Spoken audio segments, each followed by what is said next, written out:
오늘 우리에게 주신 하나님 말씀은 창세기 50장 18절부터 21절입니다. 제가 가진 성경으로는 구약 성경 81페이지입니다. 제가 성경을 받들어 봉독하겠습니다. 그의 형들이 또 친히 와서 요셉의 앞에 엎드려 이르되 우리는 당신의 종들이니이다. 요셉이 그들에게 이르되 두려워하지 마소서. 내가 하나님을 대신하리이까. 당신들은 나를 해하려 하였으나 하나님은 그것을 선으로 바꾸사 오늘과 같이 많은 백성의 생명을 구원하시려 하셨나니 당신들은 두려워하지 마소서. 내가 당신들과 당신들의 자녀를 기르리이다 하고 그들을 간곡한 말로 위로하였더라. 오늘 제가 설교할 설교 제목은 용서입니다. 용서. 용서라는 말씀을 통해서 또 주님의 음성을 같이 들을 수 있기를 바랍니다. 마태복음 18장을 보면 예수님의 제자인 베드로가 형제가 잘못하면 내가 한 7번 정도 용서해 주면 될까요? 라고 예수님께 물었습니다. 그랬더니 주님은 7번씩 70번이라도 용서하라. 그렇게 말씀하셨어요. 숫자로는 490번입니다. 한 500번 정도 용서하라는 거예요. 왜 그러셨을까? 여기에서 주님이 의도하신 것은 이거예요. 베드로야, 네가 7번 가지고 용서가 되겠니? 7번 용서해서 용서가 뭔지 네가 알기는 하겠니? 그런 말이에요. 500번 정도는 해야 용서가 무엇인지 알 수 있지 않겠니? 라는 말입니다. 베드로, 네가 500번은 용서를 해봐야 내가 너희 죄를 용서하는 것 알 수 있지 않겠니? 하는 그런 질문이에요. 그런 말씀이에요. 다른 사람에게 한 말이 아니라 베드로 자신에게 한 말이에요. 예수님의 제자인 베드로에게. 오늘 이 말씀을 들으면서 혹시 행여나 이거는 저기 우리 동네에 있는 우리 동네 사는 아무개가 들어야 되는데 우리 집 식구 중에 누가 해 들어야 되는데 그런 생각 가지시면 안 돼요. 하나님이 나에게 주시는 말씀이다. 그런 마음 가지고 이 말씀을 받아야 됩니다. 보통 우리 주님께서 어떤 상황을 만날 때 그 상황, 어려운 상황이든 힘든 상황이든 슬픈 상황이든 그런 내용을 말씀하지 않았어요. 성경을 보면 거기에 나오는 어떤 사람을 향해서 언제나 얘기했어요. 그 중요한 얘기 가운데 예를 들면 에서와 야곱 이야기, 쌍둥이잖아요. 이 이야기 굉장히 재밌는 이야기면서도 이 상당히 많은 할애를 한 그런 이야기입니다. 근데 그 두 사람 중에서도 그 상황을 가만히 보면 하나님이 야곱에게만 말씀하세요. 에서한테는 하나님이 아무 말도 안 하세요. 사실 형인 에서가 용서하면 끝나는 일인데 주님은 에서한테는 아무 말도 안 하십니다. 그리고 계속 야곱에게만 말씀하시고 그냥 야곱만 가지고 들들 볶아대십니다. 하나님. 그렇다면 주님이 에서를 그러면 바른 사람으로 만드셨나? 그것도 아니에요. 에서는 그냥 두고 야곱만 만들어 가십니다. 이걸 우리가 알아야 돼요. 예? 이것이 성경이 우리에게 전해주고자 하는 메시지입니다. 주님은 베드로에게 너는 너한테 잘못한 그 사람의 인격이나 성격이나 주변 머리 그거 관계없이 너 500번 정도 용서해 봐야 되지 않는가 그 말이에요. 우리는요 사실 조금 용서받아가지고 용서될 사람이 아니에요. 인정하십니까? 괜찮은 것 같아요 여러분? 우리가 그저 두서너 번 용서해가지고 용서될 사람이 아니에요. 이게 제가 굉장한 말씀을 드리는데 다 이제 자신이 없는 거죠. 그죠? 부담이 되고 하니까 아멘을 못해요 이번 때. 오늘은 아마 제가 아멘을 크게 기대하지 않습니다.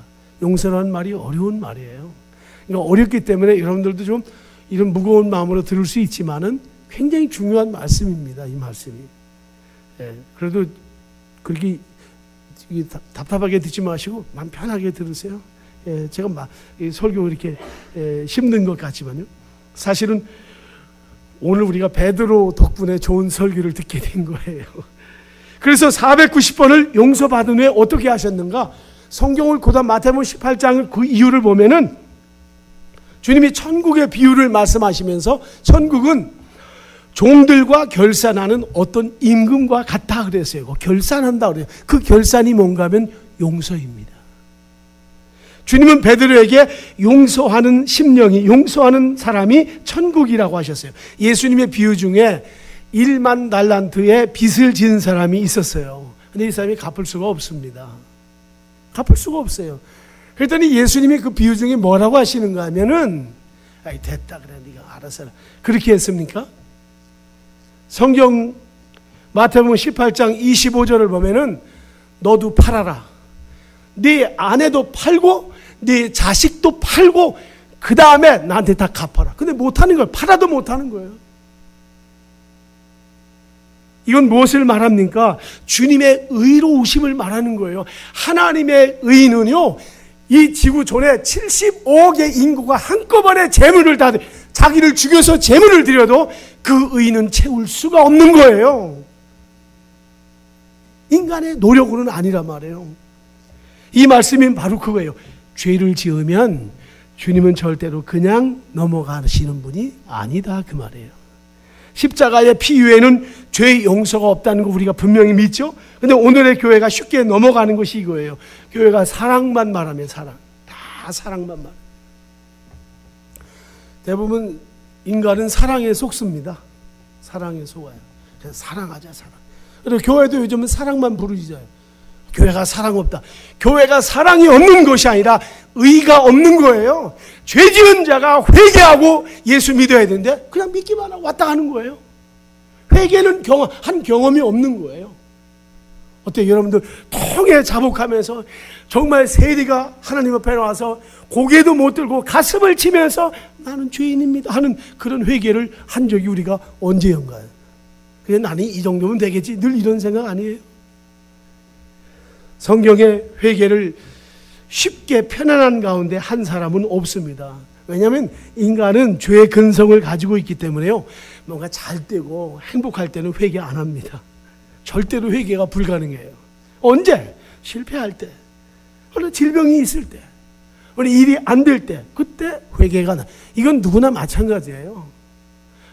누구나 마찬가지예요. 그래서 용서는 한마디로 고통입니다. 용서 쉽지 않아요. 조직폭력배가 나오는 영화에서 그 조직폭력배들이 그 두목한테 그럽니다. 아, 그 용서하자고, 그 형님 용서하자고 그래. 용서하자고 그래. 두목이 하는 말이, 야 이마 용서는 목사나 하는 거야 그래 거기에. 근데 내가 봐도 목사도 용서 안 해. 어느 선교사님이 선교지에 갔다가 그냥 자기를 해코지하고 선교사를 너무 해코지하는 거예요. 가족을 막 괴롭히고 그게 뭐 어떻게 할 줄을 모르겠어요. 그래서 하루는 용서를 해야 되겠는데 용서할 길이 없어서 금식을 했어요. 선교지에서 뭐 선교사가 금식을 하고 찾아갔습니다. 그 사람한테 가서 사실 내가 당신 용서하러 왔다고 용서한다고 그랬더니 코를 뒤따 후벼 파면서 알았어 그러더라는 거예요. 이제 선교사가 용서하려고 했던 마음이 순식간에 다 사라져 버리더래요. 용서가 쉽지 않습니다. 여러분, 사탄은 용서를 막습니다. 절대 용서를 막는 건 여러분 자신이 아니에요. 사탄이 막습니다. 용서하면 천국이 시작되는데 사탄이 용서를 하게 둘 리가 없지요. 성경에서 주님께 순종하는 첫 번 신앙 행위가 무엇인가 하면 용서입니다. 그래서 주기도에도 우리가 우리에게 죄 지은 자를 사하여 준 것 같이 우리의 죄를 사하여 주옵시고 하고, 마태복음 6장 14절에서는 이렇게 말하며 다시 또 말씀하세요. 예수님, 너희가 사람의 잘못을 용서하면 너희 하늘 아버지께서도 너희 잘못을 용서하시려니와 너희가 남의 잘못을 용서하지 아니하면 너희 아버지께서도 너희 잘못을 용서하지 않는다 그랬어요. 결국 주님께서 베드로에게 하신 말씀은 남을 용서하는 것이 하나님의 용서를 받는 것이다 이렇게 말씀합니다. 주님은 용서의 말씀을 하실 때 빚을 갚는 것으로 설명해요. 용서를. 그래서 주님의 비유 말씀에 빚을 못 갚은 그 1만 달란트 받은 사람을 결국에 감옥에 가잖아요.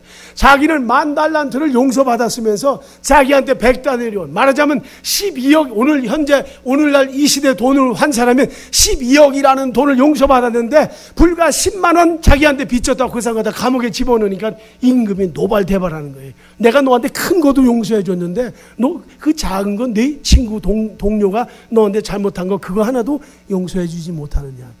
이거 우리한테 하신 말씀이에요. 우리한테 하시는 말씀이에요. 예. 이런 상황에서 요셉을 우리가 생각해 봅니다. 요셉은 십자가의 예수님의 예표예요.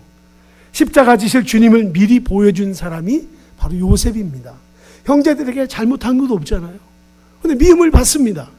노예가 팔려서 노예가 돼요. 그것도 애굽에 팔려서 남의 나라에서 종살이하고 누명을 쓰고 감옥에 갑니다. 그가 자신이 풀려날 수 있는 길은 없습니다. 완전히 막혔어요. 그 노예로 팔린 빚을 갚을 능력도 없습니다. 이러한 상황에서 요셉의 마음은 그야말로 한마디로 감옥이죠. 누구도 용서할 수가 없어요. 이런 사람이 있어요. 용서가 안 되는 마음으로 열심히 사는 사람들이 있어요. 에이, 나 용서하니까 난 열심히 살래. 그러면서 내가 반드시 너 항복시키고 말 거야 하고 열심히 살아갑니다. 그런데 그것 가지고 용서가 해결되는 것 아니에요.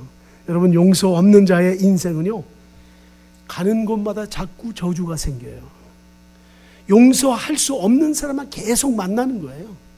여러분 이걸 알아요. 그래서 요셉도 형들을 용서할 수 없는 마음을 가지고 나름대로 열심히 일했습니다. 주인 집에서 아내로 인하여 용서할 수 없는 사람, 이 사람이 또 생기는 거예요. 가는 데마다. 가끔 이런 사람들이 있어요. 아니, 난 대한민국에 배기 싫은 사람 있어가지고 난 미국에 이민 갈 거야 하고서 그런 사람들, 가끔 그런 말 하는 분들이 있어요. 이민 가봐요. 한국에서보다도 몇 배 더 보기 싫은 인간이 거기 또 있지. 어디나 마찬가지예요. 그것까지 우리가 말 거 없어요. 그게 저주죠. 우리가 용서 안 하면 마귀에게 속습니다. 고린도후서 2장 10절을 우리 다 같이 한번 읽겠습니다. 시작. 너희가 무슨 일이든지 누구를 용서하면 나도 그리하고, 내가 만일 용서한 일이 있으면 용서한 그것은 너희를 위하여 그리스도 앞에서 한 것이니 이는 우리로 사탄에게 속지 않게 하려 함이라. 우리는 그 계책을 알지 못한 바가 아니로다. 사탄은요, 용서를 못하게 합니다. 여러분, 노력보다 중요한 거 있어요. 용서는 저주를 끊는데요, 저주를 끊는 정도가 아니라 저주를 축복으로 바뀌게 하는 것이 용서입니다. 그래서 요셉은 용서할 사람이 너무나 많았어요. 엄밀히 말하면 아버지도 용서할 사람이요. 아니, 무책임하게 왜 자기만 사랑해줘가지고 채색 옷을 입혀가지고 형들한테 미움을 받게 했느냐 그 말이에요. 예.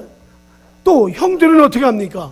아무리 그렇지, 어떻게 동생을 갖다가 돈을 받고 말이죠, 애굽 상인들한테 인신매매로 팔 수가 있습니까? 말이 안 되잖아요. 아무리 미워도 그렇지 그렇게 팔아야 하는가요? 예? 게다가 노예로 살면서 보디발의 아내뿐만 아니라 여러 사람들을 통해서 그의 생애는 온통 용서해야만 해결될 사람들만 가득 차 있는 거예요. 성경 보면요, 요셉은 단 한 번도 자기 일생을 자기 마음대로 스스로 결정해서 산 적이 한 번도 없습니다. 단 한 번도 없어요. 팔려가죠. 종살이하죠. 거기서 또 누명 써서 감옥에 가죠. 그런 정도가 아니에요. 결혼도 자기 마음대로 못했어요.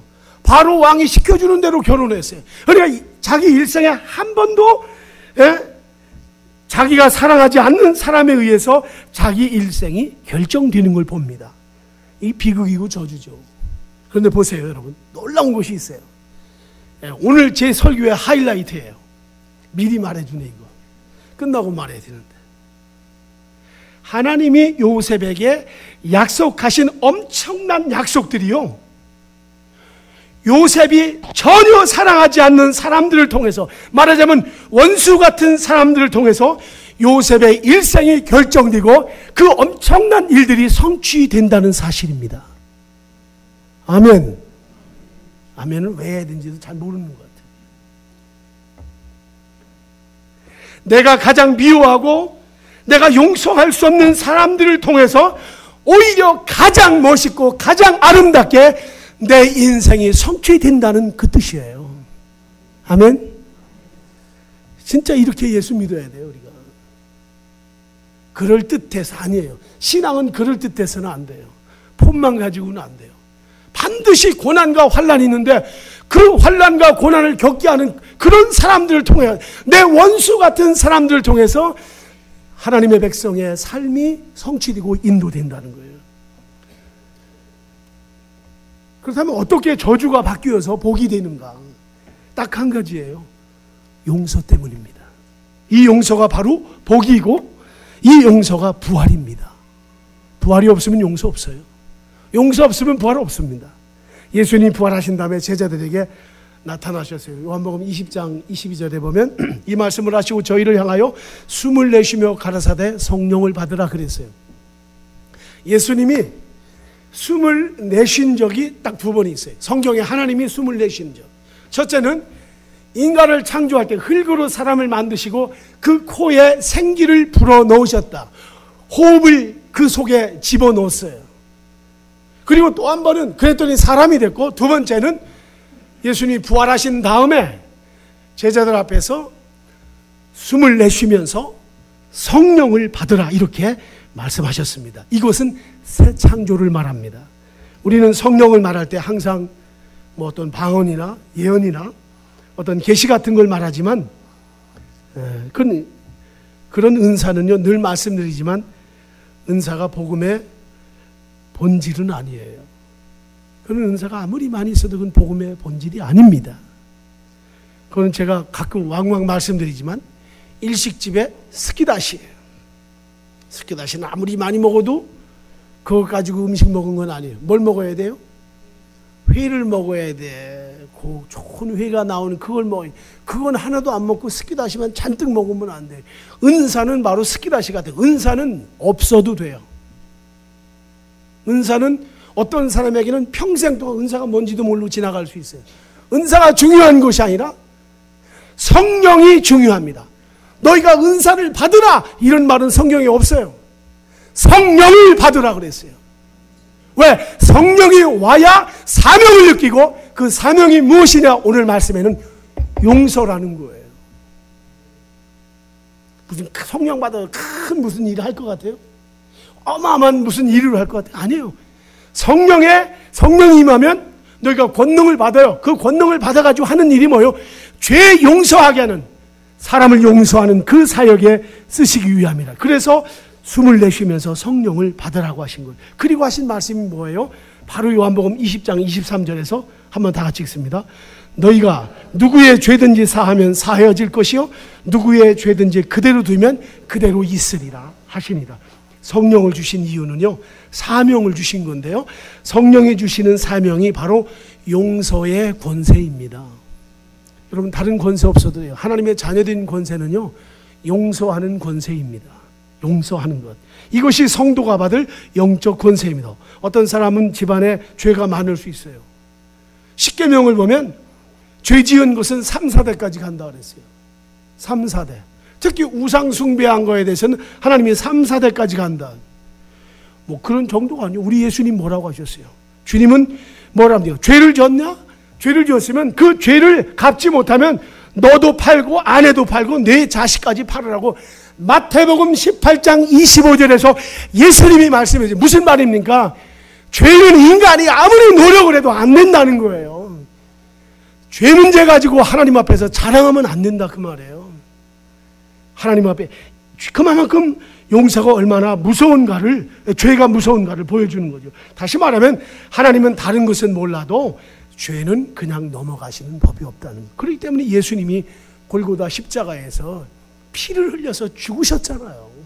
우리의 죄를 어떻게 해요? 사시기 위해서. 그가 우리의 죄를 사시기 십자가에서 죽으실 때 모든 죄값을 속량했다고 해요. 속량? 율법의 저주에서 우리를 속량했다. 이제는 우리가 갚아야 될 것 없어요. 주님이 다 갚아주셨기 때문에 그걸 우리가 뭐라고 그래요? 은혜라고 합니다. 오늘 그 얘기하는 거 아니기 때문에 제가 다시 본질로 돌아옵니다. 주님은 노아 때에 배를 만들어서 배 안과 배 밖의 사람들을 구별했습니다. 그런데 그때 이것을 우리는 거룩이라고 말해요. 근데 이거 모르는 사람들은, 이 성경과 진리를 모르는 사람은 하나님이 차별하셨네 이렇게 말합니다. 차별이 아니에요. 120년 동안 하나님의 심판이 있다는 것을 노아를 통해서 계속 선포했지만 안 듣습니다. 사람이 120년 동안 안 들면 그건 인간이 아니에요. 예? 몇 번만 말해도 사람이 듣잖아요. 120년 동안 외쳤는데. 그리고 비가 내리기 시작해서 배 안에 있던 날이 얼마 있었는가 하면 창세기에 보면은 1년간을 배 안에 있었습니다. 배 밖으로 나오지 못했어요. 지면에 물이 마르고 완전히 육지로 딱 나오는 시간이 1년 걸렸어요. 딱 1년 걸렸어요. 예? 노아가 600세에 들어갔는데 600세 1월 달에 갔는데 601세 뒤는 1월 달에 나왔어요. 예. 성경 읽다가 그런 거 안 봤죠? 여러분, 그리고 물이 지면에서 다 마르는 시간이 1년 걸렸는데, 그런데 여러분 보세요. 1박 2일 동안, 한 이틀 동안만 세상이 물로 다 잠겼다고 한번 생각해 보세요. 살자가 어디 있어요? 다 죽는 거죠. 그런데 비만 며칠 왔느냐? 40일간 왔어요. 40일. 비가 성경에 보니까 하늘에서 비도 내렸지만 땅에서 솟았다 그랬어요. 그러니까 아래 위로 그냥 물이 막 나오기 시작해가지고 온 천지가 장마가지고 홍수가 났습니다. 1년이 걸렸어요. 아니, 이틀만 물에 잠겨도 사람이 다 죽을 판인데 40일 밤낮으로, 그것도 1년 내내 물속에 잠겼는데 누가 살 자가 있느냐 말이에요. 여러분, 이것이 하나님의 공의예요. 죄라는 것은 이렇게 무섭다는 것을 밝혀주는 거예요. 너무 쉬워요, 요즘은. 그런 거에 대한 의식이 없는 거예요. 세상 사람들 모르지만 교회 안에 있는 여러분들, 하나님이 얼마나 무서운 분이에요. 완전히 죽었어요. 이것이 하나님의 의입니다. 여러분, 주님은 성질난 남편보다 더 무서워요. 살인을 유의로 삼는 이슬람의 IS보다 훨씬 더 무서운 분이 하나님이세요. 하나님 조심하세요. 주님을 조심하세요. 40일 동안 밤낮으로 쏟아부으십니다. 주님이 어떤 분이에요? 공의로우신 분입니다. 그래서 7번 정도 용서해서 하나님의 용서를 알 수 있나? 그 말씀하신 거예요. 마침내 요셉은 용서할 일을 만납니다. 뭘 때문에? 사명 때문에 용서할 일들을 만나게 돼요. 사명 때문에. 결국은 사명으로 가잖아요, 요셉이. 요셉은 자신이 잘못해서 된 것이 아닙니다. 한 번도 요셉은 잘못한 게 없어요. 물론 형들의 일들을 아버지한테 고자질을 한 게 나와요. 근데 그것 때문에 요셉이 이 지경까지 가야 하나 그 말이에요. 혹 우리가 이런 생각할 수 있어요. 아, 내가 이런 사람 만나가지고 평생 내가 이런 대접만 받고 사는가, 이런 생각 가질 수 있어요. 아니, 내가 어떻게 이런 부모님 만나가지고 내가 이 고생을 하며 사는가, 그런 거 있을 수 있어요. 사실 우리가 살면서 이해 안 되는 것이 훨씬 더 많습니다. 이해하는 것보다는. 그런데 여러분, 이럴 때 예수 믿는 자의 생각이 다른 거예요. 여러분 놀라지 마세요. 용서 속에 감추어진 비밀이 있는데 그게 사명입니다. 지난주일에도 요셉의 고통을 말하면서 사명을 이야기했는데요. 요셉은 용서할 일들이 자기에게 너무 많다는 것을 알게 돼요. 요셉은 애굽에서 배운 게 없습니다. 학력이 없었어요. 애굽에 가서는 뭐 내내 종살이만 했으니까, 노예로 팔렸는데 뭘 배웠겠습니까? 게다가 요셉은 애굽에서 감옥에 간 전과자예요. 인간적으로 희망이 없는 거예요. 그런데 하나님은 오래전 요셉에게 약속했잖아요. 뭘 약속했습니까? 해와 달과 11별이 내게 절하도이다. 이 말할 때 그 아버지가 걱정했다고 그랬어요. 그런 말 한다고. 주님이 요셉에게 권세를 주시려고, 영적 권세를 부여해 주시려고 어떻게 합니까? 감옥에서 막 꿈이 해석됩니다. 그래서 사람들이 될 일이 눈에 보이는 영적 권세가 그에게 주어지기 시작해요. 이게 요셉의 사명입니다. 여러분 생각해 보십시오. 여러분이 잘되고 성공하고 형통하면 내가 뭐든지 할 수 있다. 내가 주님을 위해서 뭐든지 할 수 있다. 이렇게 장담하잖아요. 예? 그런 사람들이 있잖아요. 근데 그거 쉽지 않아요. 그게 쉽지 않습니다. 예. 우리는 그런 약속을 나에게도 하고 남에게도 하고 하나님께도 하지만은 그 잘 못합니다. 진짜 잘 됐을 때 하느냐? 그런 사람 제가 지금까지 별로 본 적이 없습니다. 99% 안 해요. 그때지 그때. 지금은 아니다. 요셉이 애굽의 총리가 되고 잘 되고 출세해서 형들을 용서했을까요? 아니죠. 지금 우리가 생각해도 이해가 안 되는 일이잖아요. 어떻게 동생을 팔아먹을 수 있습니까? 한 가정에서 형들이 이게 제정신이에요. 그러나 용서하는 요셉의 말을 들어보세요. 이 모든 일은 하나님이 하셨다는 거예요.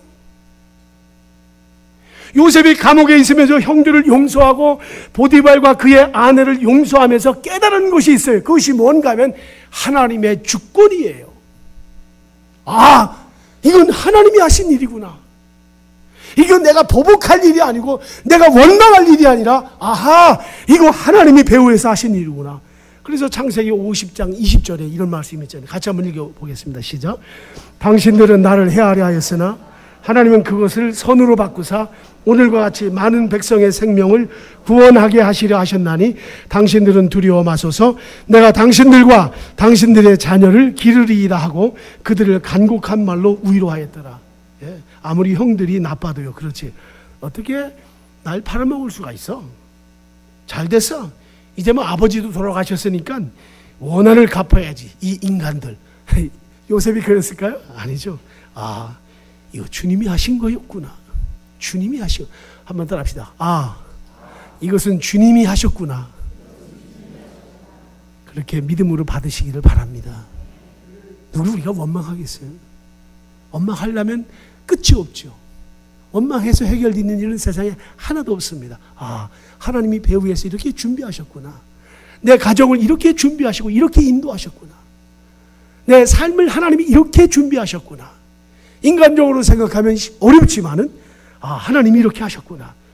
이것이 바로 화가 복이 되는 하나님의 진리예요. 그리고 한 가지, 요셉이 갇힌 감옥입니다. 아니, 감옥에 갇혔으니 희망이 있겠습니까? 근데 여러분, 감옥이 축복이에요. 왜냐하면 여러분, 요셉이 나중에 어디 가서 일을 해야 합니까? 요셉이 어디 가서 일을 해야 돼요?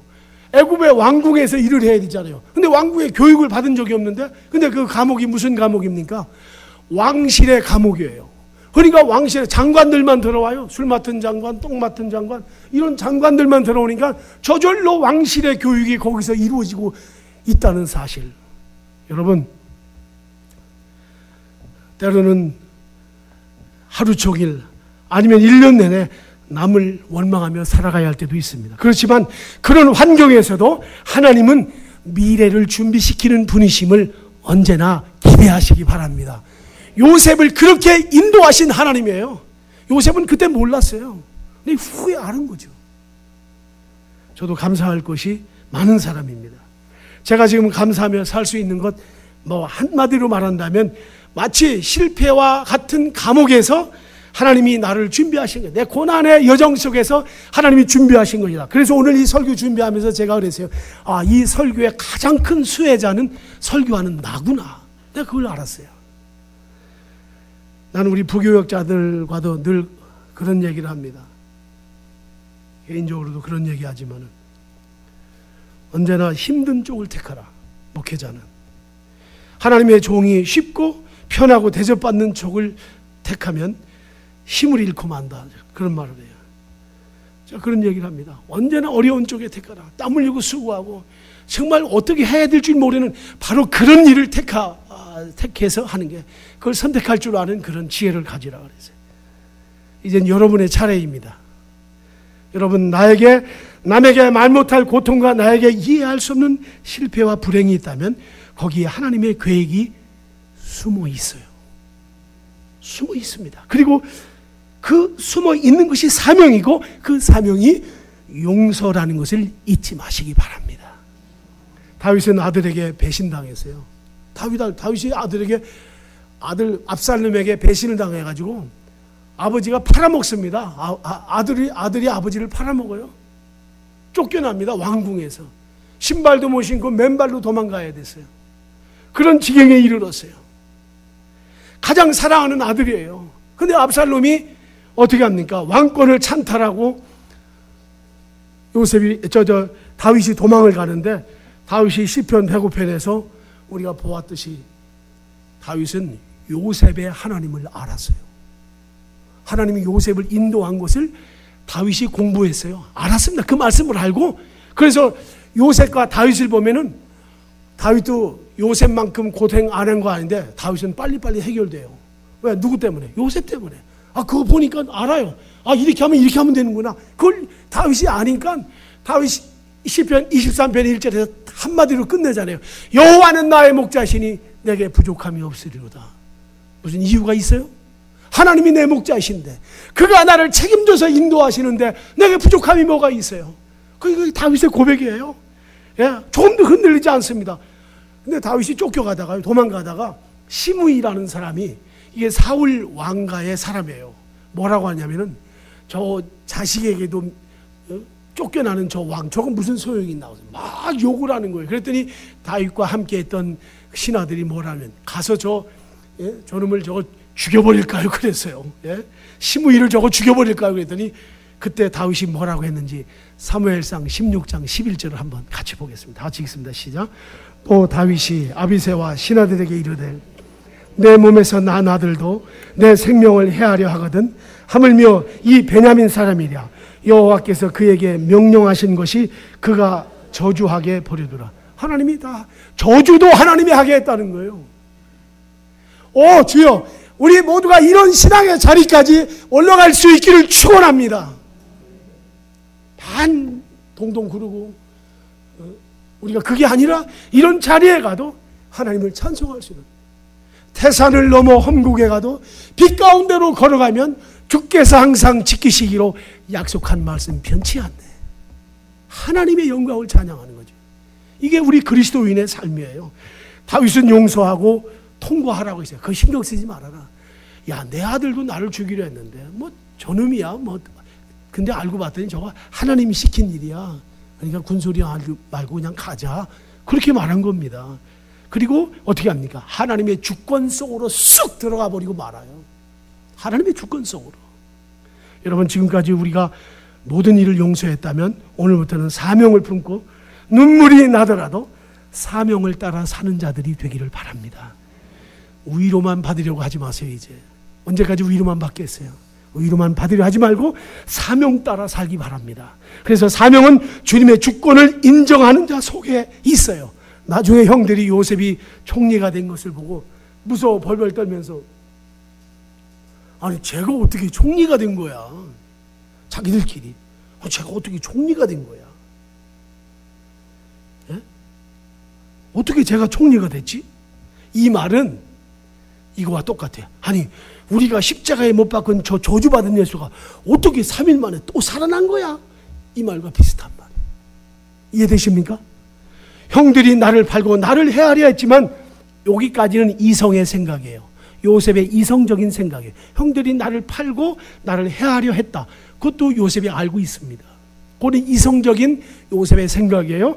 그런데 하나님은 화를 복으로 바꾸셨다는 거예요. 이렇게 용서는 아프지만 능력이 있습니다. 그래서 주님은 중심으로 용서하라고 한 거예요. 용서하면요 새 생명이 태어납니다. 요셉이 하는 말이 뭡니까? 형들이 아버지 야곱이 돌아가신 후에 혹시 동생이 보복이나 하면 어떨까, 이런 두려움에 빠졌었어요. 그 우리가 오늘 읽었던 50장에 있는 말씀입니다. 염려하고 걱정했을 때 요셉이 뭐라고 합니까? 하나님이 나를 당신들보다 먼저 보내서 어려운 때를 준비하게 했다는 거예요. 와, 놀랍지 않습니까? 형들이 나를 판 게 아니라, 돈을 받고 나를 판 것이 아니라 하나님이 나를 당신들보다 먼저 보내서 어려운 때를 준비하게 했다는 거예요. 이 신앙의 풍성함에 이르기를 바랍니다. 시편 105편 17절 다 같이 한번 읽겠습니다. 시작. 그가 한 사람을 앞서 보내셨으며 요셉이 종으로 팔렸도다. 그의 발은 착고에 차고 그의 몸은 쇠사슬에 매였으니 곧 여호와의 말씀이 응할 때까지라. 그의 말씀이 그를 단련하였다. 여러분, 자기 형들이 팔려가지고 돈을 받고 팔아가지고 요셉이 단련된 거 아니에요. 보디발의 집에서 종살이하면서 단련된 것도 아니에요. 감옥에서 단련된 것이 아니라 하나님의 말씀이 그를 단련했다고 말하고 있어요. 여러분, 그래서 하나님의 말씀을 가지고 말씀대로 사는 여러분이 되기를 바랍니다. 여러분, 인생이요 그런 것 같아요. 우리가 한평생 사는데 자기가 평생 살아가면서 할 사명을 내가 발견했다면 그것보다 더 큰 축복은 없어요. 근데 좀 미안하지만 우리 가운데 여러분 중에서도 내 인생이 내가 해야 할 사명을 아직도 모르고 그냥 살았다면 여러분 조금 불행한 사람이에요. 난 정말 왜 사는가? 내 미션이 무엇인가? 하나님이 세상에 나를 왜 보내게 하셨는가? 이 미션을 알아야 돼요. 이 사명을 알 때 진정한 가치를 갖고 사는 거예요. 휩쓸려 다니지 마세요. 신앙은 휩쓸려 다니는 것 아니에요. 신앙은 언제나 고독했습니다. 그리스도인들은 고독했어요. 그러니까 토굴에서 기도하고 남몰래 골방에서 기도하고 이불을 뒤집어 쓰고 기도하고 오늘 아침에 우리 교역자들 기도하면서 북한에 있는 그리스도인들 위해서 기도했어요. 이불을 뒤집어 쓰고 아무도 모르게 그 속에서 속으로 아름아름하면서 찬송을 부르며 예배하는 하나님의 성도들을 우리가 생각한다면 하나님이 그 속에 그들을 훈련하시고 또 연단하셔서 정금같이 나오게 하는 그런 날을 오게 할 것입니다. 말씀을 마칩니다. 남을 용서하고 사명을 따라 사는 사람은 하나님이 말씀하신 것이 그 행하는 것이 앞에 보이기 시작해요. 용서할 사람을 용서하십시오. 아멘. 반드시 사명을 주십니다. 그리고 그 용서할 수 없다고 했던 환경은 결국은 화가 변해서 복이 되는 거예요. 그게 요셉을 통해서 하나님이 우리에게 주시는 사명입니다. 감옥이라고 누명 씌워서 갔다고 형들이 팔았다고. 만약에 요셉이 거기서 그런 원망과 불평이나 평생 하고 살았다면 요셉이라는 인생은 없을 거예요. 그렇지만 그 속에서도 하나님을 찬양하고 하나님께 감사합니다. 예, 돈 없어도 사명은 잃어버려서는 안 됩니다. 돈은 있을 때 하면 돼요. 하지만 사명은 쉴 수 없습니다. 그 사명이 용서에서 나옵니다. 5,000명이 먹을 것 없어도 주님의 사역은 어린아이의 그 오병이어를 가지고 역사하시는 주님이십니다. 돈이 아니에요. 작은 것 가지고도 사명을 이룰 수 있습니다. 사명 따라 삽시다. 우리가 좀 가진 게 없고 눈물이 나고 그럴지라도 우리 주님을 사모하십시오. 그러면 그때 주님이 이렇게 말씀하실 거예요. 너한테 내가 누군지 아니? 나는 너의 왕이야. I am your king.